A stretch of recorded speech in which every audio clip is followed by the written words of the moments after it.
What a 7 days for Queen's Park Rangers. Jawad, you're smiling. Good Yeah, evening. I don't think anyone anticipated a change of manager and a change of chairman and another small couple of things that have happened this week. But Let's review it, shall we? Thanks for joining us on this Terrace Talk special. Last week, we were heading into the Leicester game and we were talking about cricket scores, and respectively, you kept it down. But alongside that commentary, we were talking about how long Ainsworth had left, and I think you were right to call it out, saying it wasn't long. Do you think he knew going into that game it was going to be his last? yeah, there's been a couple of comments from the CEO this week and a video clip of him meeting this new manager.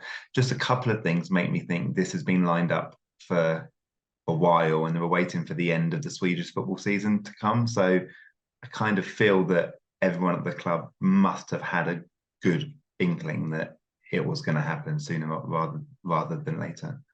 Yeah, I mean, compared to other clubs, it looks actually quite organised. I mean, Bristol and Bristol City and Millwall are obviously still looking around, and there's an argument to say, well, let's not rush into things. But this seems to have been a plan, and well, time will tell whether it's a well Yeah, thought plan. But does that give you confidence that this isn't a knee-jerk reaction?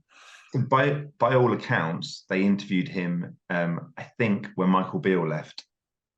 So he's definitely someone who's been on their radar for a year or so. And I think when you look at the appointments they've made, they had Warburton, then they went for Beale, then Critchley, and they all kind of follow a similar philosophy in the way that they play football. And it seems like Ainsworth was just a complete panic one to try to appease fans, maybe. So that kind of broke the mold that they were getting into. And if they had gone for this chap after Critchley, it would have looked like a completely smooth kind of transition where things had been planned.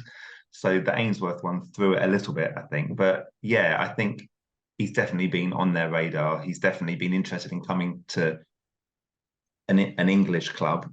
Um, so yeah, pleasantly surprised because on Sunday night, after the news broke on Saturday, it just seemed certain that it was going to be Neil Warnock, and I think one of the main newspapers reported it immediately that Warnock was favourite. None of the bookies were taking bets on who was going to be that next manager. So I think everyone by Monday morning had assumed it was going to be Neil Warnock. So I think we've been quite surprised and pleasantly surprised, I think, as well, Yeah. that it's turned out this way. We'll come on to Smarty Marty in a second. Let's just talk about Ainsworth and his lasting legacy. I suppose it's hard to ask what his legacy's been when somebody who's just lost 10 out of the last 14 in championship matches. But final words on the legacy, the job that he did there. I think it was too big a job for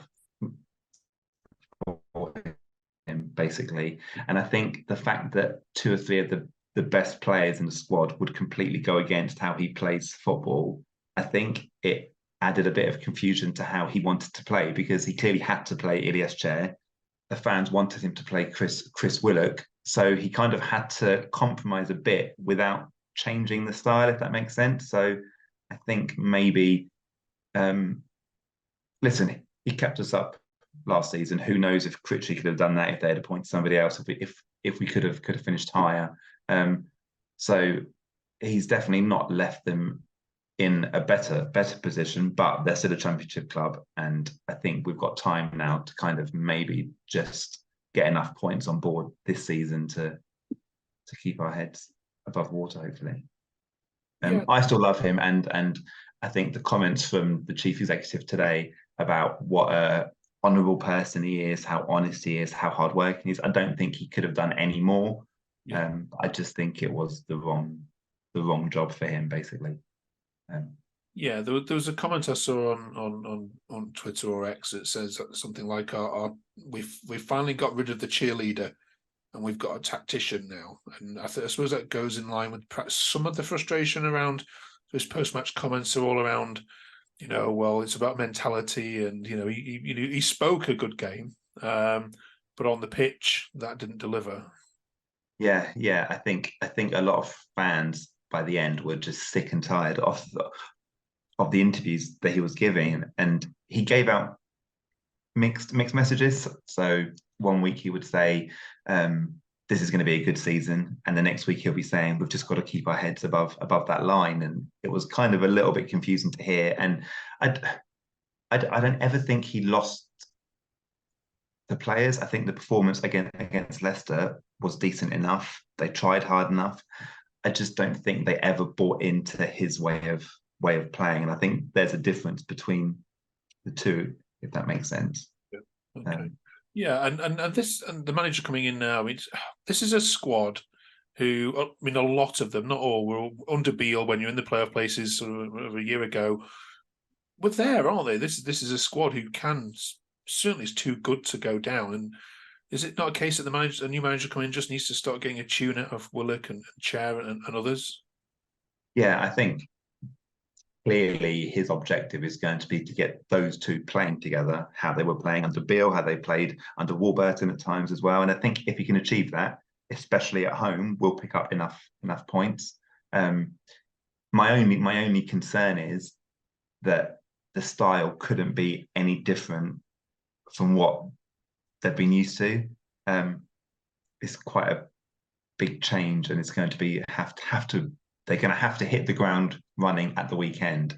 But I have confidence. There's a really good interview with Cifuentes from a couple of years ago where he talks about his philosophy, and he's come into teams, I think, 4 times now midway through a season. So he's got the experience of doing that and making them play. So yeah, I think there's enough in the squad. I think the fullbacks are going to be really, really important. Powell and Cannon, to how he wants to play, and I think they're good enough to adapt to the way that he likes to play his football. Yeah, he certainly has. You're right, done that. He's never done it in the Championship yet, has he? And we'll wait to see. Let's talk about him then. So, what do you know about him? He's Marti Cifuentes, I think. Yeah, I have not worked out how to say his name yet. So. No, I'm not a Spanish prodigy myself, but I've watched. Warnock's a lot easier, but yeah. That's right. Yeah. I know the C is an F, but that's what I can remember from earlier. But yeah, he was actually a candidate for Rangers, Glasgow Rangers. I think when they were looking for managers. So he's been on the radar of some clubs. But you've obviously snatched him up. What do we know about him? His playing career, he was playing until he was about 21, and then got asked to coach an under-19 team. So he's been coaching for a very, very, very long time. So he's one of these managers that hasn't got any playing credentials really. So his whole career has been in coaching. He's from Catalan, so Barcelona has played a big part in his life. He went to the Johan Cruyff University, so he's kind of followed that way of playing again, which couldn't be more different to what we've been used to this season. And just listening to the interview with him that the club put out and this podcast, he clearly knows his stuff. He clearly knows how he wants his teams to play. He seems he can adapt as well to the squad that he's got. I think the job he took in Denmark, he took over a team that's kind of seemed to be playing a similar way to what we're playing, a bit more direct, and so he's used to kind of turning clubs around, I think. And listen, everything I've read and heard from him and from the club so far has been positive. I think the next 2 games are so important. I think he has to get off to a good start. The club needs some positivity, and this has given us a glimmer. But if they lose at the weekend, then yeah, I think he needs to get off to a positive start. And having only had 3 days with the squad, it's going to be a tough ask, I think. Yeah, you couldn't have asked for 2 nicer fixtures, so really, could you? I suppose away at Rotherham, who are good at home. Yeah, I've seen the record. Yeah. Yeah, and then home next week against, there's going to be a big one, isn't it, against managerless Bristol. So yeah, this is a chance, and then a week off to reset the squad and go again. So yeah, is this?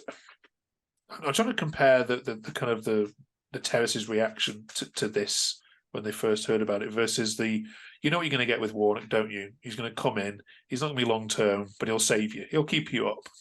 Yeah.